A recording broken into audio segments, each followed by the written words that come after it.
Ok, eu quero começar hoje uma série. E eu estou dando o nome dessa série Uma Jornada Excelente. E eu vou explicar o que eu quero dizer e por que uma série e os assuntos, por que os assuntos são esses. Jornada, gente, é uma viagem, não é? Uma viagem. Todo mundo aqui já fez alguma viagem. E você saiu do trabalho, veio para cá, ou saiu de casa, veio para cá, ou saiu de algum lugar, veio para cá, é uma viagem, né? E o grande problema na nossa vida é que a gente não avalia a viagem, a gente quer chegar. Não é assim? Por exemplo, quem pega ônibus, acorda muito cedo e tal, fica torcendo para arrumar uma poltrona para dormir. Quantas vezes eu fiz isso, né? Você chega até a pôr a cabeça no vidro assim e o ônibus, na hora que passa no buraco, você dá uma cabeçada. O passo do ponto. O que eu quero dizer é que a gente precisa aproveitar a jornada, não só a chegada. E se você começar a aproveitar a jornada, estou falando de uma coisa física, uma viagem, alguma coisa, um ônibus, um carro, você vai ver coisas que você não vê naturalmente. Por exemplo, se você quiser conhecer uma cidade ou conhecer um bairro, o que você tem que fazer? Qual que é a melhor forma de você conhecer uma rua, por exemplo? Caminhando. Caminhando, exatamente. Porque caminhando não dá para dormir. Você não tem velocidade como um carro. Então você vê o lugarzinho, vê uma casinha, vê um restaurante, vê uma sorveteria, vê onde mora alguém que você conhece. Não é assim? É a jornada que é importante. E toda vez que eu me deparo com a morte, no enterro, coisa parecida, como foi o caso, a pergunta que eu faço para mim é o quanto que eu estou aproveitando a jornada. A jornada nos meus relacionamentos, não é? O quanto que eu estou aproveitando que eu estou com a minha esposa, estou sozinho com ela, meus filhos casados, 2 netinhos, o quanto que eu estou aproveitando os netinhos, o quanto que eu estou aproveitando meus filhos, o quanto que eu estou aproveitando esse momento aqui, os nossos relacionamentos, a nossa amizade. Não só a chegada, não só eu fiz isso. Não só eu concluí isso, mas como você fez isso. O como é tão importante quanto o porquê e o que você faz. A maneira como a gente faz as coisas. Isso é uma jornada. Então eu dei o nome de jornada porque nós vamos estudar virtudes. Nós vamos falar sobre virtudes e eu estou usando a palavra virtude no conceito aristotélico. E eu vou mostrar para vocês mais ou menos como é que é isso aqui. Mas nós vamos começar com a verdade. E o subtema é entre a falsidade e o dogmatismo. Vamos entender isso um pouquinho. Para isso, a gente precisa entender que tem uma pequena diferença, uma leve diferença entre a virtude ética e a virtude moral. Ou a ética e a moral. A ética trata dos princípios, formulação para que a moral se aproprie dessa ética e utilize num comportamento. Então, quando eu digo a ética cristã, eu estou dizendo que tem princípios cristãos. E quando eu falo da moral cristã, eu estou falando como que eu aplico esses princípios na vida. Então, a ética e a moral são muito parecidos, mas têm uma pequena diferença. A moral abrange os valores, crenças e princípios que pessoas ou sociedades consideram corretos, baseando-se em princípios éticos, crenças religiosas, tradições culturais e experiências pessoais para julgar ações e comportamento. Quando a gente fala assim, o Brasil precisa de ética, não é assim? A gente fala. O problema desse nosso país é que a moral foi embora. Nem sempre a gente sabe que existe uma pequena diferença, mas existe. É errado falar ética e moral? Não. A gente muitas vezes até fala valores éticos e morais, né? Mas eu faço essa distinção para você entender um pouquinho que os valores éticos, eles estabelecem as regras. E os valores morais apropriam-se dessas regras. Então, o que acontece muito? O que acontece é que, na filosofia reinante, a ética não é baseada em princípios absolutos. Então você tem a ética do momento, a ética política, a ética econômica, a ética não sei da... Certo? Mas não existe isso. Mas é isso que se vive, que é o relativismo que tem aí. E a moral acompanha. E aí você tem o chamado relativismo moral, né? Você vê, por exemplo, uma coisa absurda, por exemplo, num show de música, alguém fazendo alguma loucura lá, e você diz, o que está acontecendo, gente? O que está acontecendo? As pessoas estão doidas? Não é que elas estão doidas, é que elas se apropriaram desse relativismo que diz, ó, você não precisa seguir princípio algum. Faça o que você acha. Então é a tal da pessoa dizer assim, essa é a minha verdade. Vocês já ouviram essa frase? Ah, não sei a sua verdade, a minha é essa. Não, eu tenho a minha verdade. Não, eu luto pela minha verdade. Não, certo? E o que eu vou falar sobre verdade aqui não tem nada a ver com isso. Tem a ver com um princípio fundamental, absoluto, do ponto de vista cristão. Agora, para a gente entender isso, eu estou utilizando um pouco a visão de Aristóteles. Aristóteles foi um filósofo do século IV antes de Cristo. E ele tratou a questão das virtudes como sendo a virtude do meio termo, a importância do meio termo. Então ele dizia assim, o importante é você ter um meio termo e não os extremos. Ele não cita a verdade como uma virtude. Mas dentro dos estudos e outros filósofos que trabalharam nessa questão, a verdade estaria entre dois extremos, a falsidade e o dogmatismo. Estão acompanhando? Vamos devagar que a gente chega lá. Então, esses dois extremos, falsidade e dogmatismo, declaram para a gente o seguinte, falsidade é quando a verdade é negligenciada ou distorcida. Isso pode incluir mentir, enganar, ocultar informações relevantes, distorcer fatos ou apresentar informações de forma enganosa. A falsidade mina a confiança e a comunicação honesta entre as pessoas e pode levar a consequências negativas em relacionamentos e na sociedade. O mundo que a gente vive, a sociedade que nós estamos vivendo, é uma sociedade que admira a falsidade. Você vai dizer, não, admira a falsidade. Por quê? Porque você ouve todos os dias a mentira em algum lugar. É o político que mente, é o economista que mente, é o médico que muitas vezes mente para evitar algum problema lá.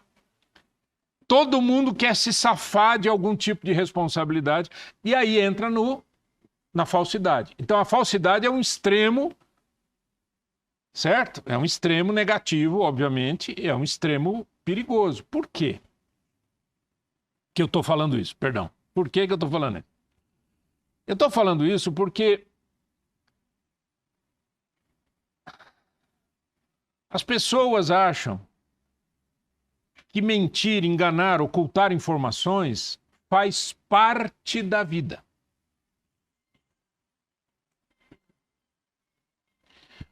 O comerciante acha que se ele contar tudo, ele não vende, ele vai ter problema. Se ele falar a verdade, ele vai ter problema. Estou dizendo que todo comerciante é assim, por favor. Eu estou dizendo, dentro desses exemplos que eu estou dando. É a pessoa que mente para esconder uma informação. Então alguém chega para você e diz assim, você então, sei lá, você trabalha com esse produto? Não é que eu trabalho com esse produto, é que eu... E aí vai nessa dissimulação. Precisa de alguma maneira se proteger.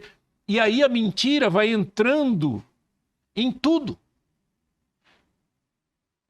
Eu não sei o que você acha disso que eu estou falando, mas... É. Tô bonita hoje, o que você acha? É. Você vai falar para a esposa que perguntou se ela tá bonita, você vai falar a verdade?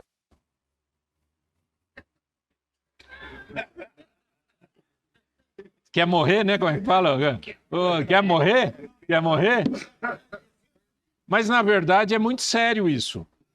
Existem maneiras e maneiras de se falar a verdade. Por isso que o outro extremo da falsidade é o dogmatismo. Mas vamos chegar lá. Falsidade. Eu quero mostrar um texto bíblico para você. Em Provérbios 6, 16 a 19, diz assim: há 6 coisas, presta atenção. Gente, alguém disse certa vez que ler a Bíblia tem que ser como come peixe. Cuidado com os espinhos. Ou seja, não engula de uma vez. Vai devagar, leia devagar. Vai entendendo o que nós estamos falando e como que nós estamos falando. Então vamos ver o que a Bíblia diz.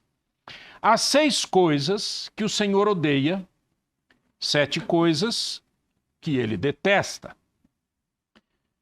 Número 1, olhos altivos. O que é olhos altivos? Soberba, certo? Orgulho. Achar que você é melhor que alguém. Olhos altivos. Língua mentirosa. Tá aí? Mãos que derramam sangue inocente. A violência, engano, etc. Armadilhas. Coração que traça planos perversos. Pés que se apressam para fazer o mal. A testemunha falsa, que espalha mentiras. Olha quantas mentiras tem aí, quanta falsidade tem aí. E aquele que provoca discórdia entre irmãos. Essa linguagem de Provérbios do Antigo Testamento é interessante. Há 6 coisas que Deus odeia.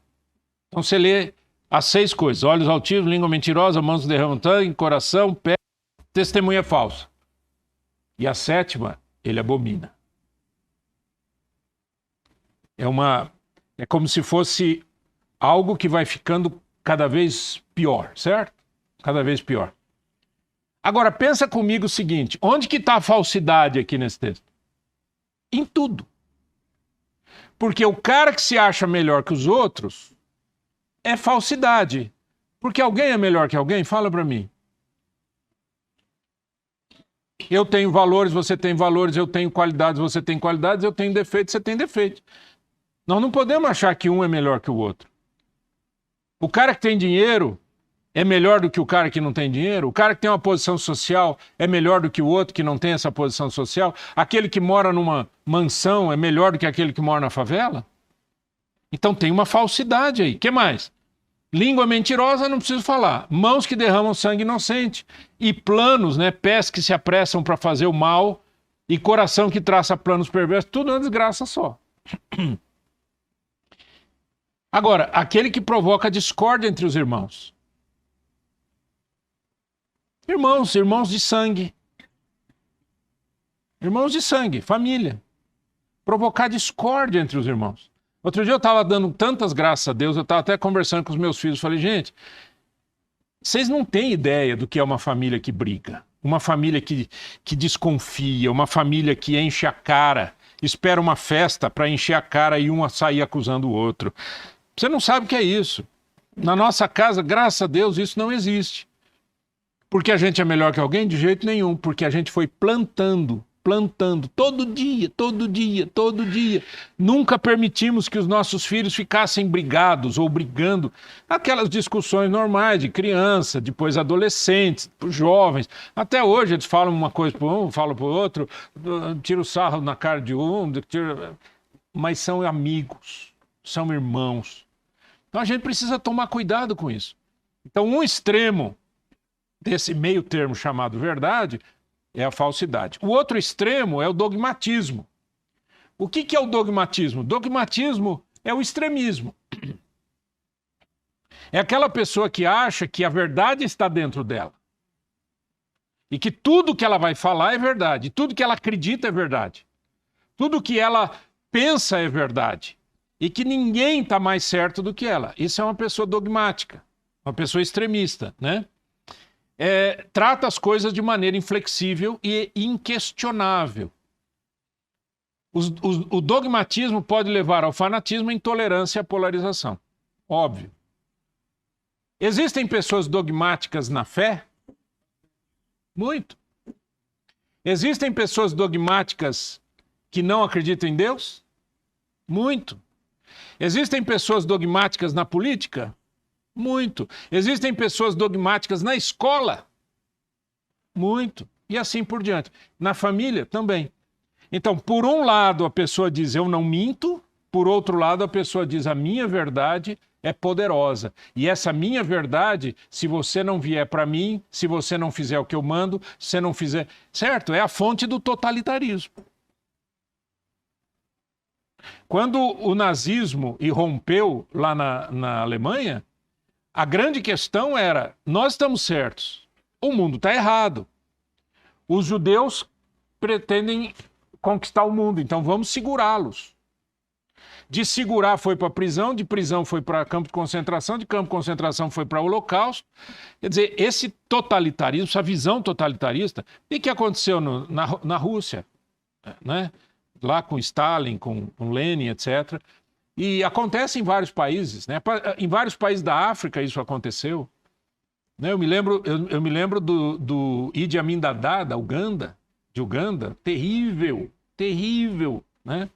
Hoje você tem um governo totalitarista na Coreia do Norte e em alguns outros lugares do mundo também. Mas vamos lá. Então o dogmatismo, qual que é o perigo dele? O perigo é que ele não considera opiniões divergentes.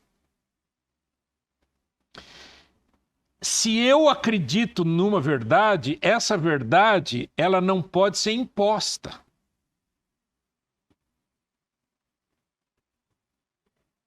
Essa é a grande questão.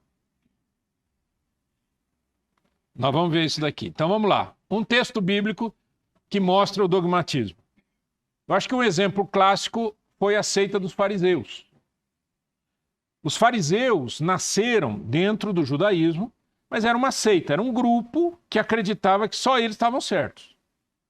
E eles acreditavam disso de uma maneira tão intensa que quando Jesus fala deles, eu peguei apenas um texto lá em Mateus 23 que diz, vocês, mestres da lei e fariseus hipócritas, vocês fecham o reino dos céus diante dos homens. Vocês mesmos não entram, nem deixam entrar aqueles que gostariam de fazê-lo. Seu dogmatismo é isso, né? É o que a gente chama de legalismo. É tudo da mesma raça, da mesma turma, né? Então, cuidado com os dois extremos. Eu nunca minto, porque eu sou dogmático. Eu minto para poder sobreviver. São os dois extremos. E onde é que está esse meio termo aqui? Esse meio termo chama-se verdade. E a verdade, voltando um pouquinho para Aristóteles, eu não sou especialista em filosofia e nem em Aristóteles, mas conheço um pouquinho. Então, voltando para ele, Aristóteles acreditava que a formação de hábitos vem pela prática. Que se você praticar virtudes, você evita os vícios. Essa é a linguagem que ele utiliza, né? O negativo é o vício, né? Então, tanto os dois extremos são vícios, seja a falsidade ou o dogmatismo. Mas a questão é a prática. Então, já que a questão é a prática, o que nós cristãos acreditamos sobre a verdade? E por que o cristão tem que andar na linha? E não pode mentir nem para sobreviver. Mas também não pode ser dogmático no sentido de se tornar uma pessoa extremista. Certo? Tudo começa na base da história. Qual que é a base? A verdade para o cristianismo não é um conceito, é uma pessoa. Querem ler comigo em voz alta, por favor, João 14,6? Respondeu Jesus, eu sou o caminho, a verdade e a vida. Ninguém vem ao Pai a não ser por mim. O que Jesus disse aqui? Muita coisa. Mas ali no meio, o que ele diz? Eu sou a verdade. Ele não disse, eu acredito nisso. É a pessoa de Jesus. Então, a verdade para o cristão é uma pessoa, não é um conceito. Por isso que eu não detenho a verdade. A verdade não é minha. A verdade é Cristo. Quando Jesus disse, por exemplo, e conhecereis a verdade, João 8,32, e a verdade vos libertará. Você vai conhecer a verdade. Que verdade? De quem? De Aristóteles? Não. Do Platão? Não. Do Mané? Não. De quem? Da pessoa de Jesus. E conhecereis a verdade vos libertará. Então, não cabe falsidade e nem extremismo dogmático na vida de um cristão. Por quê? Porque a vida de um cristão é baseada numa pessoa. Nós glorificamos uma pessoa, nós andamos com uma pessoa, nós cremos na morte e ressurreição desta pessoa, que ele subiu ao céu e há de voltar. Percebe que é diferente de conceito? Ou não percebeu ainda? Alguns conceitos, por exemplo, religiosos, excluem pessoas, não excluem? Se você fizer assim, você vai para o céu. Se você fizer assado, você é aceito por Deus. Se você guardar esse dia, você é salvo. Se você não guardar esse dia, você está perdido. Se você fizer, se você não fizer. Mas não é essa a verdade de Jesus. A verdade de Jesus é: quem vem a mim, de maneira alguma lançarei fora. Eu tenho que ir a Cristo. Não é o que eu faço que estabelece a minha salvação, mas o que ele fez por mim na cruz. O que Jesus Cristo fez por mim na cruz. É a obra de Cristo que resolve os meus problemas. E não aquilo que eu faço em resposta a isso. Dá para entender onde é que eu estou querendo chegar, queridos? Vamos continuar.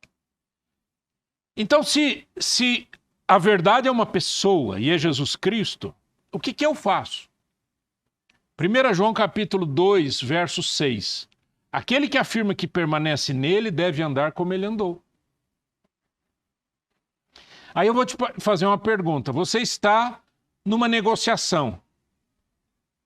Jesus mentiria para ganhar aquela negociação? Jesus seria falso para ganhar aquela negociação? Não. Jesus seria dogmático a ponto de desprezar as pessoas? Não, ele nunca desprezou ninguém. Pelo contrário, o convite dele era para todo mundo. Quem tem sede, vem a mim e beba. E rios de água viva fluirão do seu ventre.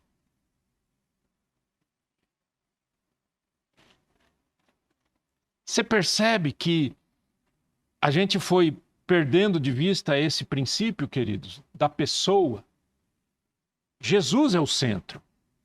Jesus é o centro da fé. Jesus é o centro da vida. E Jesus é o centro da ética e da moral. Então, a verdade que eu acredito como sendo a base da minha fé é Cristo. E não um conceito da igreja A, B, C, D, E. Mas Cristo. Você quer conhecer o cristianismo? Você tem que conhecer a Cristo. E não a história do cristianismo. A história do cristianismo você deixa para depois, para estudar depois. Fala. Não sabia que ia ser esse tema, mas nós estávamos conversando sobre a questão da palavra. E pegando os dois aspectos, os dois extremos aí, trazendo para os nossos dias da igreja, a gente vê que o relativismo está sendo o meio termo e não a palavra. Isso. Né? São os dogmas, aquelas questões que eu acho, o achismo, eu vou implantar isso. Então eu estou como os fariseus, os saduceus, adequando que eles eram os corretos e nada importava. Então esse relativismo chegou nas igrejas de uma forma assustadora. Exato. A gente percebe isso no Exato. dia a dia. Né? Desculpa, para efeito de gravação, como a gente está gravando, eu vou repetir um pouco o que você falou, né? Sobre a questão do relativismo. E as igrejas pararam de olhar para Cristo e estabeleceram que o meio termo é você botar o pé em duas canoas. E não é isso que nós estamos falando. O meio termo não é um pouco de dogmatismo com um pouco de falsidade. É o que muita gente pensa. É o que muita gente pensa. Quando é que eu vejo isso? Eu vejo isso exatamente no dia a dia. Quando as pessoas mentem para se safar, mentem para ganhar um negócio, mentem para esconder uma verdade. Não, mas foi uma mentirinha. Foi só uma coisinha de leve. Mentirinha? Quando você crê na verdade, como Cristo é a verdade, não existe meio Cristo, certo? Não dá para você viver metade das coisas. A verdade é a verdade. A mentira é a mentira. O egoísmo é o egoísmo e assim por diante. Você não pode misturar coisas. Você tem que andar como Cristo andou. Muitos anos atrás, os americanos gostam muito disso, né? De fazer acrônimos, acrósticos, não sei o quê, e de símbolo e tal. Eles gostam muito de fazer essas coisas. E muitos anos atrás, uma organização criou uma... O pessoal punha em pulseirinha, que era... WWJD. WWJD. What would Jesus do? O que Jesus faria? E isso veio para o Brasil, etc. Lançaram um livro sobre isso e lançaram um filme, então, inclusive, sobre isso. É muito legal o filme. Porque a pergunta é, e aí, o que Jesus faria?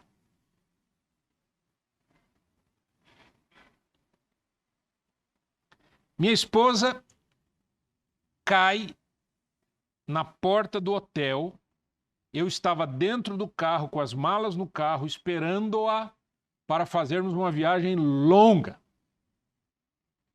Quando me falaram, sua esposa está caída lá no chão, eu corri, fui até ela, cuidei dela o que eu pude, coloquei ela no carro, etc. Depois viajamos mais um tempo até uma cidade que eu conhecia e fomos para o hospital. Okay? O que muitos maridos fariam? Você conhece. E eu não sou perfeito. Eu luto contra os meus desejos malignos. Mas o que muitos maridos fariam? Ô, mãe, não pensa. Não olha para onde anda. Ai, que coisa, eu não falei tantas vezes para você. E como é que você tropeça no próprio chão? Não tinha nada para você tropeçar. Se ainda tivesse uma pedra... Tem muito marido, né? Assim, não tem? É. São os dogmáticos e, ao mesmo tempo, falsos. Por que falsos? Porque é mentira isso. O cara está querendo se safar, está querendo resolver uma dor interna dele. Qual que é a dor interna dele? Vai atrasar tudo. Nós temos uma viagem longa para fazer agora, não dá para fazer desse jeito. Tanto é que eu planejei chegar domingo, cheguei segunda-feira, quase na hora do Palavra de Homem, que eu cheguei em casa. Então, a grande questão é a seguinte: cuidado com o que você faz, cuidado com o que você fala. Se você ama Cristo, viva como Cristo. A pergunta que eu faço para mim sempre é, tá bom, minha esposa caiu, muito bem, o que Jesus faria? Ela está com dor no carro, o que Jesus faria? Temos que ir para o hospital, o que Jesus faria? Temos que... Aí a médica falou, ó, precisava fazer uma radiografia, não espera chegar em Curitiba. Vai demorar? Eu perguntei. Ela falou, vai demorar. O que Jesus faria? Se você viver assim, a vida fica leve, fica bonita, fica gostosa. E as pessoas que estão do seu lado, elas curtem. Então, tudo que eu consegui fazer foi apoiar a minha esposa. Eu não podia fazer nada. Eu não podia pôr a mão nela que ela estava com dor. Eu não sou médico, eu não sei que remédio que dá. Ela tomava remédio fortíssimo até hoje, e ela dizia, não está fazendo efeito, é água, não tem nada. O que eu vou fazer? Vou empinar o meu nariz e sair cantando de galo? Igual muito machão que tem por aí, que é a coisa mais ridícula do mundo? Outra coisa importante é o seguinte, quem fala e vive a verdade precisa aprender a conviver com o mundo da falsidade. Olha, gente, Isaías é um livro na Bíblia que ele é de 700 anos antes de Cristo. Ou seja, 2723, certo? Ele é dessa idade. E ele diz, a verdade desapareceu e os que procuram ser honestos são perseguidos. Não é a mesma coisa de hoje? Por que as pessoas têm medo de falar a verdade? Porque elas falam, eu vou ser perseguido. E vai mesmo. I'm sorry. Certo? Não vai ter escapatória, cara. Se você quiser levar uma vida com Deus, a Bíblia diz, aquele que quer andar certinho vai padecer perseguição. Lá no Novo Testamento fala sobre isso. Quem quer viver piedosamente padecerá perseguições. Então, aqui está a mesma coisa, a verdade desapareceu. E quem anda na honestidade, né? Procura ser honesto, vai ser perseguido. Porque o mundo está montado na mentira, o mundo está montado numa estrutura de falsidade. Né? A pessoa tem um casamento de fachada, a pessoa tem uma empresa de fachada, a pessoa tem um relacionamento de amigos de fachada, é o cara que vai na reunião da associação não sei de quem e todo mundo acha que ele é bem-sucedido e ele é um pilantra sem vergonha, 171, tá certo? Que está naquele grupo para ver se ganha alguma coisa. Em 40 anos de ministério, você acha que eu não vi 171 na igreja? Um monte que se aproxima da gente para safar de algum problema ou porque está sendo perseguido por alguém. Precisa manter uma fachada, precisa manter uma imagem. Eu espero que você esteja entendendo que eu não estou dizendo que todo mundo é assim. Eu estou dizendo que isso acontece. Mas por que acontece? Porque a pessoa tem medo da verdade. Meu amigo, não tenha medo da verdade. E não existe duas verdades, não existe três verdades, existe só uma, que é Cristo. A maneira de falar com as pessoas é a maneira de Cristo. Então não é a minha verdade, não é a verdade da minha religião, não é a verdade da minha empresa, não é certo? É a verdade de Cristo.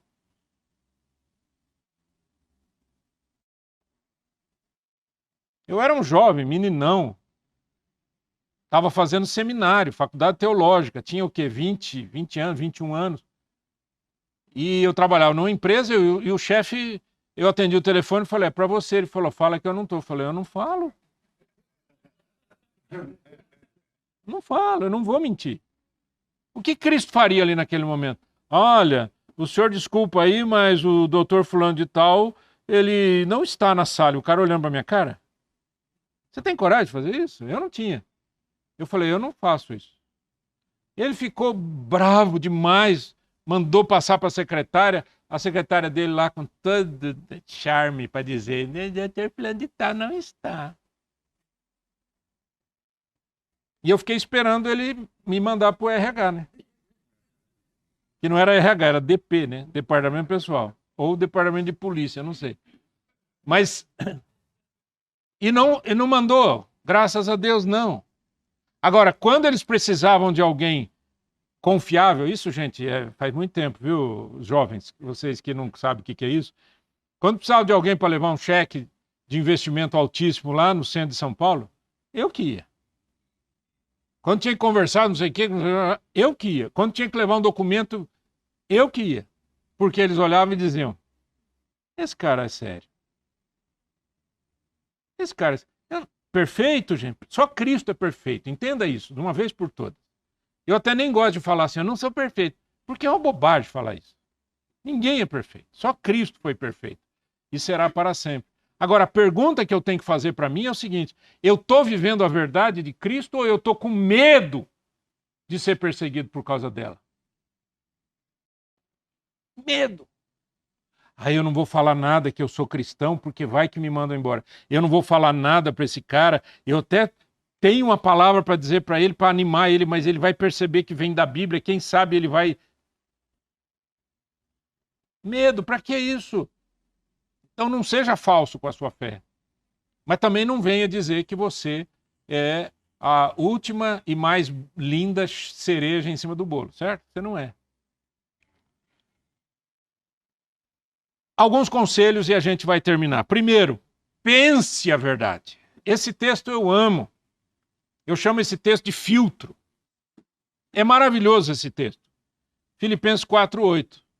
Finalmente, irmãos, tudo que for verdadeiro, tudo que for nobre, tudo que for correto, tudo que for puro, tudo que for amável, tudo que for de boa fama, se houver algo de excelente ou digno de louvor, pensem nessas coisas. Ele não está falando faça, ele está dizendo pensem nisso. Porque você só vai fazer o que você pensa.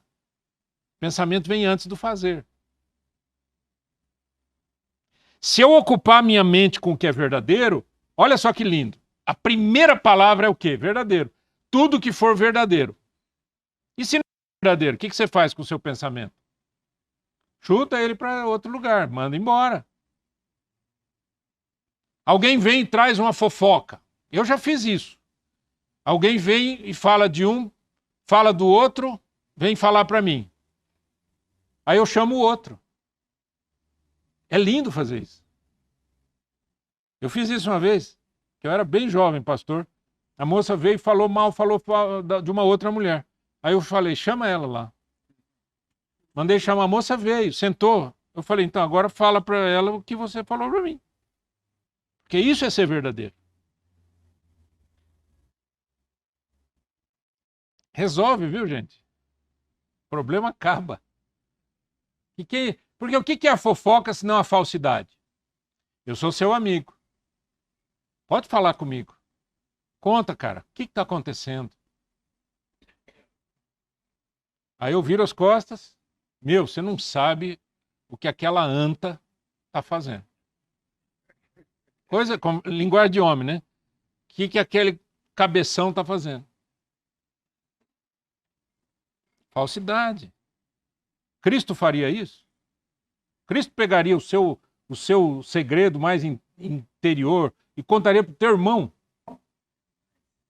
Não. Então, pense no que é verdadeiro. Pense no que é bom. Pense no que é honroso. Pense no que é correto. Pense no que é amável. Trabalhe isso na sua mente. Ah, pastor, mas deixa eu te falar. Sabe o que é? Você é pastor. Você vive num estágio diferente. Né? Igual uma criança uma vez que falou assim pro pai: ô pai, nós vamos na casa do pastor? Ele falou, o pastor convidou a gente para ir comer na casa dele. Nós vamos pro céu? Era uma criancinha assim na igreja, né? Coisa mais ridícula do mundo pensar isso, né, gente? Eu vivo nesse mundo, eu ando nesse mundo, eu tenho conta às vezes no mesmo banco que você tem, converso com as pessoas, trabalho, né? Hoje, principalmente, o meu trabalho é um trabalho que não é um trabalho... Eu não ganho o meu salário de uma igreja, eu não ganho o meu salário de um trabalho que eu faço na igreja ou para a igreja. Eu trabalho, né? Vocês sabem disso. E eu convivo com todo tipo de gente. Mas é muito interessante. Sem a pessoa saber que eu sou pastor, que eu sou cristão, sem essa pessoa saber que eu faço coaching, e eu fico 1 hora conversando com a pessoa, cada sessão, são 10 sessões, né? E é interessante quando o cara fala um palavrão e diz desculpa. Sabe por que ele pede desculpa para mim? Porque eu nunca falo palavrão. Ele não sabe nem que sino eu toco, ele não sabe das coisas. De vez em quando eu vou falando, abre um caminho, eu falo e tal, com muito carinho, né? Respeitando a pessoa. Mas se a gente não tem um pensamento bom, se o seu pensamento é ruim, o que acontece? Eu vou te contar o que acontece. É o que está acontecendo agora no Brasil. O Brasil ficou dividido politicamente entre esquerda e direita. Okay? A esquerda ganhou. E o pessoal da direita, eu acho que faz até oração para o Lula morrer. Eu ouvi isso de cristãos, que deseja que o homem morra. Tá bom. E aí o que acontece com as obras? O que acontece com a economia? O que acontece com o mercado? Tá todo mundo com medo. Então eu não ponho a mão nisso, eu não faço isso. Eu ia investir, eu não vou investir mais. Como se fosse a primeira vez na história da humanidade que um governo de esquerda ganhasse uma eleição. Ou está dirigindo um país, certo? Eu quero que você entenda que o que eu estou falando aqui não tem a ver com política. Vocês sabem que eu não me meto com isso. Não me meto. Mas tem a ver com o pensamento verdadeiro. Porque quando eu começo a pensar mal das pessoas e do governo, etc., o que eu faço? Não faço nada. Eu promovo o bem para alguém? Não. Eu trabalho pelo país? Não, eu paro. Eu paro. E é o que está acontecendo com o Brasil hoje. O Brasil vai parando assim, ó. Por quê? Porque as pessoas não acreditam, então ninguém acredita em nada e não sei o quê. Só que a vida continua, Jesus querido, continua. As crianças estão indo na escola, você tem que trabalhar para ganhar o seu pão de cada dia, você tem que sustentar a sua família, você continua vivendo. Existem pessoas da sua família que acreditam em outra linha política, o que seja, não importa. É a sua família. Você quer que eu te diga uma coisa, meu amigo? No fim da jornada, só sobra a família. Amigão do peito. Ih, esse povo aí pega no meio do caminho. Fica precisando de dinheiro, você vai ver os seus amigos do peito. Amigo do peito é porque eles mamam em você. Eles mamam em você. A hora que você precisa de ajuda, quem que aparece? Malemar a família. É alguém, né? Você é jovem ainda, tem pai, é o pai, né? Ou é a mãe, ou é a avó que chega e diz, ó, filho, vem aqui. A avó fez uma economia aqui, ó, eu tenho esses R$200 aqui para você. E quem que a gente despreza durante a vida inteira? Família. Ama os outros, ama a sociedade, ama a comunidade e despreza a família. Não faça isso, porque Cristo não faria isso. Agora, sabe por que a gente faz tudo isso que eu estou falando que é ruim, é errado? Porque a gente não pensa a verdade. A gente não usa a mente da gente para guardar coisa boa. Estou cansado de ouvir isso daí. Todo dia eu ouço alguém dizendo assim, esse país não vai para frente, as coisas estão piorando, as coisas vão ficar piores, as coisas vão ficar... Dá vontade, gente, de ir no cemitério, procurar uma cova aberta, deitar e falar pro coveiro, manda. Fecha o troço aí, porque não tem esperança. E por que as pessoas falam isso? Porque não usam a sua mente para guardar coisa boa. Só usam a mente para guardar porcaria. Mentiras, falsidade, teoria da conspiração. Cuidado, os seus filhos vão virar monstro. Alguma coisa parecida com essa bobagem, certo? Cuidado. Segundo, fale a verdade. Não pense a verdade, mas fale a verdade. O livro de Zacarias é um livro do Antigo Testamento, um livro do profeta Zacarias. Eis o que devem fazer. Eu vou pedir para você ler comigo, pode ser? Em voz alta, vamos lá? Eis o que devem fazer. Falem somente a verdade uns com os outros e julguem retamente em seus tribunais. Não planejem no íntimo o mal contra o seu próximo e não queiram jurar com falsidade, porque eu odeio todas essas coisas, declaro o Senhor.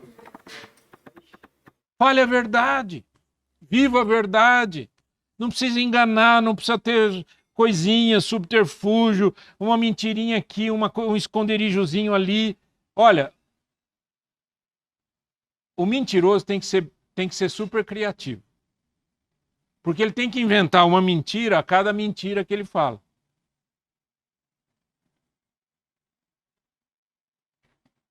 Os caras ficam doidos, né? Uma mentira em cima da mentira, que em cima da mentira, em cima da mentira, em cima de outra mentira, até que as coisas aparecem, porque a Bíblia diz que o Senhor faz isso. Aquilo que é dentro de casa, ele diz, eu ponho no telhado. Todo mundo vai ficar sabendo. Eu tenho perguntas para você levar para o seu coração, levar para casa. Primeira pergunta, 2 perguntinhas só. Como praticar a verdade no dia a dia? Você vai dizer, falando a verdade. Pensando a verdade, falando a verdade, andando na verdade, crendo na verdade, lembrando que a verdade é Cristo. Certo, gente? Quem é a verdade? Não é a minha verdade nem a sua verdade, é Cristo. Segunda pergunta. O que a falta de verdade diz do seu caráter?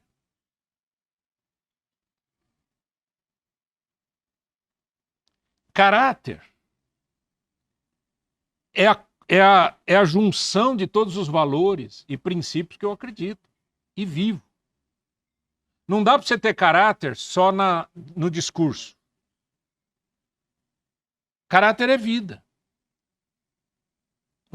A melhor definição de integridade que eu conheço diz o seguinte, que integridade é quando os seus valores e o seu comportamento são a mesma coisa.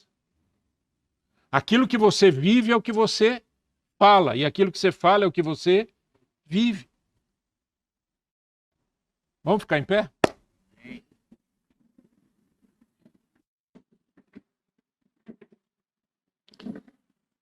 Eu quero orar com você. E a minha oração vai ser nesse sentido, da gente viver Jesus na história. Viver a verdade. E não pender para nenhum lado maluco, né? Mas andar como Cristo andou, amar como Cristo amou, viver como Cristo viveu. Vamos orar assim? Eterno Deus, em nome de Jesus, a minha oração é nesse sentido. Que o Senhor abra o nosso coração para que a gente não tenha esconderijos dentro do coração. Que esses homens que estão aqui, Senhor, não guardem aqueles quartinhos dos segredos. Que sejam pessoas transparentes, transformadas pelo Espírito Santo.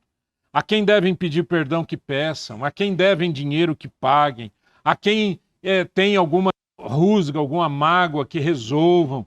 Aqueles, ó Deus, que têm alguma situação em que não conseguem muitas vezes enfrentar a verdade, porque sabem que serão perseguidos, que tenham coragem para serem homens de verdade no meio de um mundo completamente falso e um mundo briguento, um mundo de dogmas, de dogmatismo.